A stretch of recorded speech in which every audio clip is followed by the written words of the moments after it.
A deadly crash shuts down a busy Scott County highway. We're live with the latest. A judge signing an order today allowing Attorney General Andy Beshear to intervene in the lawsuit between the University of Kentucky and the student newspaper, the Kentucky Colonel. We'll have the latest on what that means for this case coming up. Birtherism is back on the campaign trail, but Donald Trump appears to be changing his tune.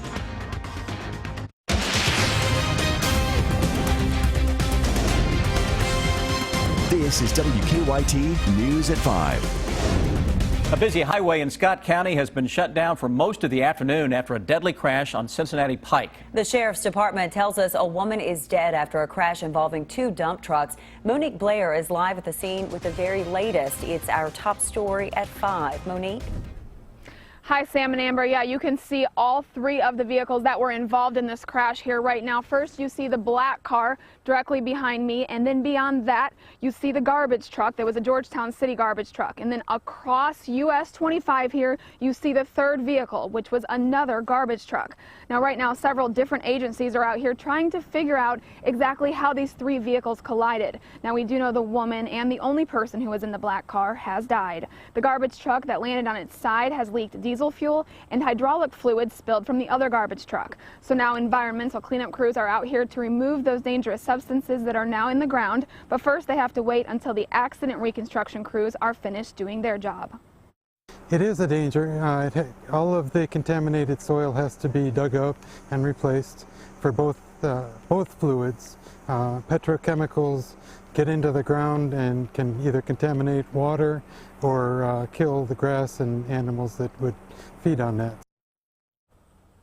Now, Scott County Emergency Management's deputy director says once that contaminated dirt is replaced with the clean dirt, there will not be any environmental threat to the environment. I'm reporting live in Scott County. Monique Blair, WKYT. Monique, thank you. And because it is such an extensive scene out there on US 25, the roadway between is expected to be closed for about 4 more hours. If you're headed out to a high school football game tonight, you might want to pack an umbrella, at least a poncho. Chief Meteorologist Chris Bailey's tracking some storms, and he joins us in the First Alert Weather Center. What do you think, Chris? Yeah, we're going to have a few boomers on the move, especially as we gear up for the kickoff times of a lot of those games. Not everybody getting in on the scattered thunderstorms out there, but our sky in Lexington starting now to take on that little tropical look. We've got an increase in humidity, those ice crystal clouds, and I'm looking toward the west and southwest because that's where Defender Radar Network is picking up on a couple of potent little thunderstorms around Bardstown into Nelson County, back toward E-Town into Hardin County. And oh yeah, thunderstorms from Pikeville toward London, Somerset, and Williamsburg. What is down here is fairly scattered around Williamsburg and southeast. Notice it is much more concentrated, though, from Corbin back to the west, just to the south of Keavy, Mount Victory, and south of Burnside and Somerset. Heavy rains coming from the skies there in the southern parts of Pulaski and Laurel counties. Bluegrass region, Richmond, we're okay. Versailles, Lexington, Lawrenceburg, okay for now, but I'm watching this strong thunderstorm to the north of Bardstown. Got one on its heels west of E-Town. And the path on that, as we go through the next hour or so, we'll try to take that toward parts of Anderson County by the time we roll into roughly 5:30, 5:35 or so. Now, again, keep in mind, if that holds together, that will impact parts of the Bluegrass region. The deepest moisture and heaviest rains are just off to our west into the Show Me State of Missouri. We'll show you in just a moment why that stuff may try to get in here as we're going to Saturday and Sunday. All right, Chris, thank you. Attorneys for the University of Kentucky and their independent student newspaper, the Kentucky Colonel, were in court today. The university is suing the newspaper after refusing to give them documents related to a sexual assault investigation. Today, the Attorney General joined the case after both the university and the newspaper agreed to it. Hillary Thornton has been following this case and has the story. Inside of the courtroom, attorneys giving the judge a signed agreed order outlining a schedule for moving forward and also allowing Attorney General Andy Beshear in the lawsuit. This all starting when the university's student newspaper, the Kentucky Colonel, filed an open records request for documents related to a sexual assault investigation involving a former professor. That request was denied. The university has refused to comply with the law in our view. The colonel then appealing that decision to the Attorney General's office, who then requested those same documents. We can review them in camera, maintain the confidentiality of those records, and then make a reasoned decision as to whether or not the denial of that inspection or disclosure was valid under the Open Records Act. Their request also denied Attorney General Andy Beshear, ruling the university did violate state law. The university then appealing that decision by suing the colonel. The reason all parties, including the now involved AG's office, were in court today. Attorneys for this school did not want to talk on camera here at the courthouse today. However, we did receive a statement from a spokesman for the university. The hearing coming on the heels of 15 UK journalism and media faculty members sending a letter to President Eli Capilouto asking him to apologize and drop the lawsuit. That was also addressed in the statement, saying, quote, "This issue has been and remains about the privacy of victim survivors. We respect and appreciate the voice of our faculty and the concerns articulated by those in the journalism program. But this disagreement rests where it should, in a court of law. We are all, the colonel, the university, the office of the Attorney General, and our faculty, grappling with how to best protect all of our students who are part of this community. But the most important question here is how to protect victim survivors." In Lexington, Hillary Thornton, WKYT. The university now has 30 days to file a brief with the court. And this weekend, family and friends will gather to say goodbye to a young woman murdered while walking her dog. It's been more than a week since someone shot Mariah Coleman on Winburn Drive. Coleman, who was pregnant, died. Her baby also did not survive. The funeral service for both will be tomorrow at Consolidated Baptist Church at 1 o'clock. So far, police have not made any arrests in the case. Coleman's family has now set up a tip line for people to call with information about the shooting.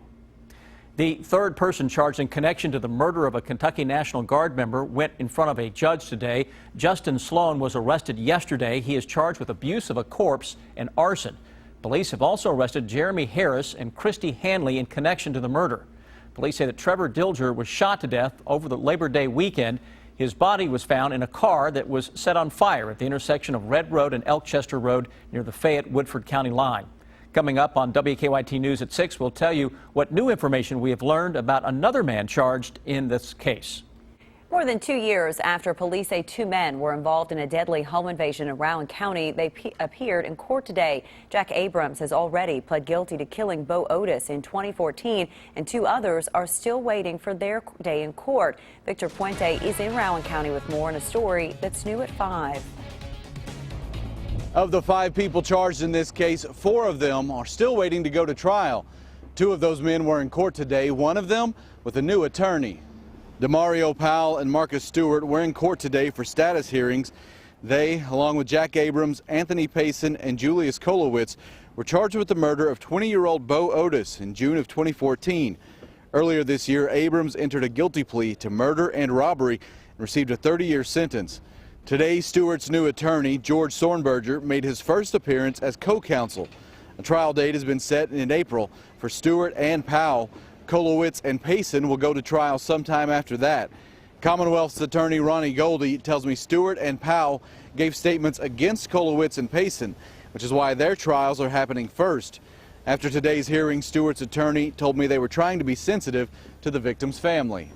I hope today and any time I'm speaking about this case, whether it's to you or in court, that there isn't anything I do or say on behalf of Marcus that makes this pain any greater for the Otis family. State police have previously said that Stewart told them he and Powell were outside of that home when the robbery occurred. In Rowan County, Victor Puente, WKYT. Both men will be back in court on October 21st for another status hearing. Divers returned to a southern Kentucky lake today to continue looking for any sign of a missing man. Our county-by-county coverage at 5 begins in Laurel County. Clarence Holmes disappeared while helping boaters during a storm on Laurel Lake in July of 2012. Crews say they will look in an area of underwater trees they found when reviewing sonar scans from that area. A search crew from Louisiana is helping in the search. In Knox County, state police have arrested 3 people after an ATV was stolen from the Flat Lick community. Police say they arrested 28-year-old Todd Sprinkles and charged him with theft. Police discovered that the stolen ATV was at a home in the DeWitt community.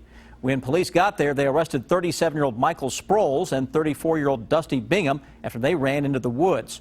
The stolen ATV and another ATV was found at that home. In a Washington, D.C. news conference at his new hotel, Donald Trump said today for the first time that President Obama was born in the United States. Diane Gallagher has the story. Barack Obama has been the president for nearly 8 years, but Friday, his birthplace, once again dominating a presidential campaign trail. This time with one of the country's most prominent so-called birthers, Republican nominee Donald Trump, finally acknowledging that President Obama was, in fact, born here. President Barack Obama was born in the United States, period. It's a far cry from the conspiracy theory Trump has been peddling for years. Why doesn't he show his birth certificate? I thought he was probably born in this country, and now I really have a much bigger doubt. He gave a birth certificate. Whether or not that was a real certificate, because a lot of people question it, I certainly question it. Earlier today, Hillary Clinton blasted her opponent. His campaign was founded on this outrageous lie. There is no erasing it in history. Trump, meanwhile, tried to place the birther blame on her. Hillary Clinton and her campaign of 2008 started the birther controversy. I finished it. Now, factcheck.org determined that is not true, saying that back then Clinton may have stoked questions about Obama's identity, but never herself questioned his birth certificate. The president, meanwhile, seems, well, over it. I was pretty confident about where I was born. I think most people were as well. In Washington, I'm Diane Gallagher. Trump did not answer questions about when and why he came to this conclusion. Some people in Lexington lining up for hours to get the new iPhone, but you may be surprised at the length that one man went to get one. Now, your hour-by-hour forecast with Chief Meteorologist Chris Bailey. Sun, clouds, steam, storms. Pretty much your afternoon and early evening in a nutshell across central and eastern Kentucky. And 9 live sky cams are showing just that. Not everybody getting in on the storms. Corbin, though, we're looking in your direction. You've had some rain so far on the day. Here is your Defender Radar Network. That right on cue this afternoon. Starting to get a little busy. Couple of hot spots south of Louisville and right on top of parts of south central Kentucky. And this stuff to the west of the Lexington Metro trying to gear up and head our way. Southern Kentucky, Lake Cumberland got a little light rain shower here or there all around us. We go into Pulaski County, Laurel County, and around Corbin where we've got some more showers and thunderstorms that are working from west to east. So you're going to get in on some heavier downpours again here into Corbin where we are in between thunderstorms right now. So wet road on Interstate 75, but notice a little sunshine. Can you imagine the steam, the humidity coming from the pavement right now after the stormy conditions? A little sunshine. Now you got another storm heading your way. London, not a whole lot out there, although it's been all around us. Seeing one little shower popping up just to the northeast of downtown Lexington. That is right on the Bourbon and Fayette County line, not too far away from the southern split. Thunderstorms, though, really kicking up a fuss here from around E-Town to Bardstown, and some more action developing into Shelby County, parts of Henry County. A little storm to the north of Bardstown is going to continue to roll toward the northeast. So Franklin, Anderson counties will keep a close eye on that. If it holds together, Lexington conceivably can get in on a thunderstorm coming from the southwest. Big-time cold front is off to our west. A lot of juice out ahead of that. High school football fans, low 80s at kickoff. You've got a shower thunderstorm, best chance into central or southern and western parts of our viewing areas. Anyone fair game for a shower thunderstorm, but that does not mean you're going to have a thunderstorm during the game. Tomorrow, we're going to have thunderstorms. We're going to be tracking. Flat out, we're going to be tracking them. Will one hit your house at any one time versus another? Can't tell you that. Just know we're going to have some thunderstorms, and it is a tropical atmosphere with a lot of low 80s out there. Not an all-day rain. Confident in that. And on Sunday, heaviest rains will be located into the eastern part of the state. Much better weather, though, as we roll our way into Monday with a partly sunny sky taking shape. New hour by hour. Let's look at it together. 11 this evening. Upper 70s. Notice how we have a hard time dropping below 70 tomorrow. We're going to steam it up, little sunshine from time to time, some thunderstorms, then will increase as the afternoon wears on. You know what that's going to do? It's going to keep on into Sunday with the heaviest rains on Sunday across the eastern part of the state. Temperatures on Sunday should come down a little bit into the upper 70s. We'll be near 80. Monday right now, if you're twisting my arm saying, hey, give me the best day of the next week, I'll give you Monday. And then middle of next week, it's summer all over again. At least that's a good way to start our Monday and our work week, right? It is. If you had a 3-day weekend, Monday's your day off. Congrats. You I don't. You picked a good meeting. I don't. Here. Thanks. The police are working a total of 5 collisions in Lexington right now, including one at Mount Tabor and Tates Creek. That's an injury crash at the intersection there that's causing some backups all the way around. Also downtown, we're still working one just on South Lime, just down from Maxwell Street. And in Scott County, there's a collision on 25 near Cherry Blossom Way. The police say will keep it shut down for the next 2 hours or so. To Nicholasville, about 15 minutes. To Georgetown, 18. Now back to you in the studio. Thanks, Don. Friends are raising money for the family of a young girl with cancer. Find out how you can help her coming up in 3 minutes. The family of a young girl battling cancer will be hosting a fundraiser this weekend in Moorhead. 2-year-old Hannah Parrish was diagnosed with a rare form of leukemia nearly a year ago and has been receiving treatment at a hospital in Cincinnati. Friends of Hannah's family are hosting a 5K on Saturday and a poker run on Sunday to help Hannah's family with expenses. We felt like September was the perfect time to do the benefit because September is Childhood Cancer Awareness Month. You know, and so many babies out there are fighting a battle that you and I know nothing about, and hopefully we never will.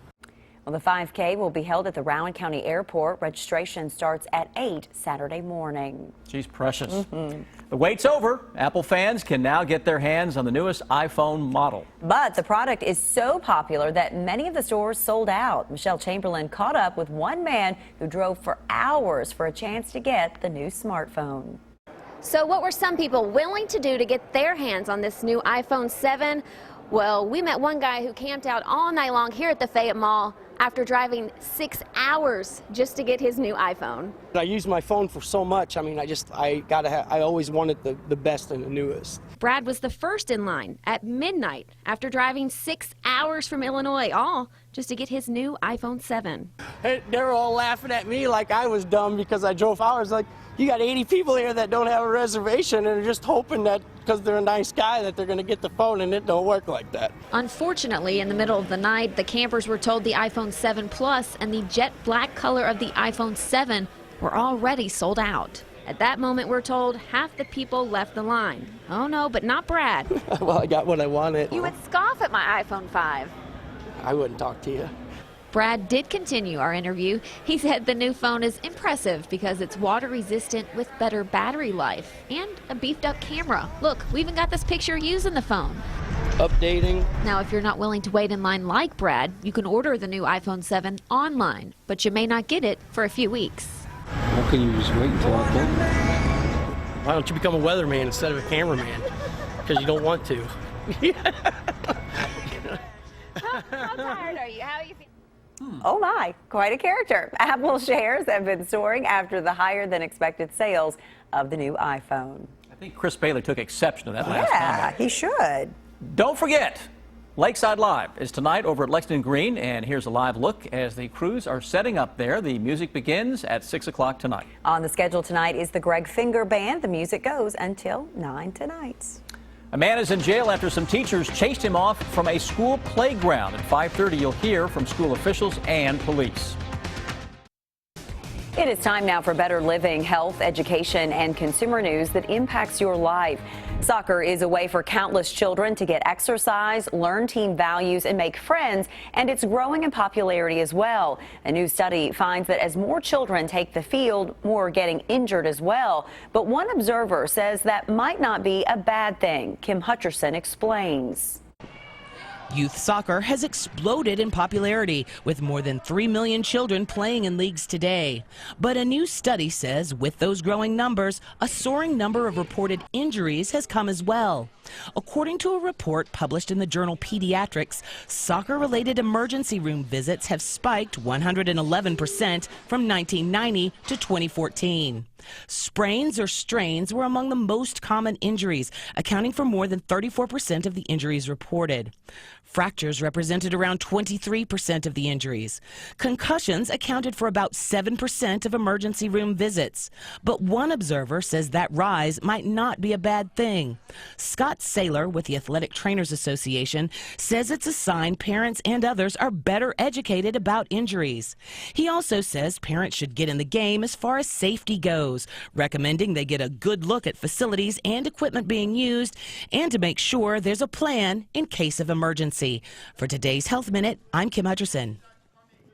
The FDA has sent out warning letters to 55 retailers for selling tobacco products like e-cigarettes to minors. The move comes about a month after the agency began enforcing new federal regulations, making it illegal to sell the products to anyone under 18.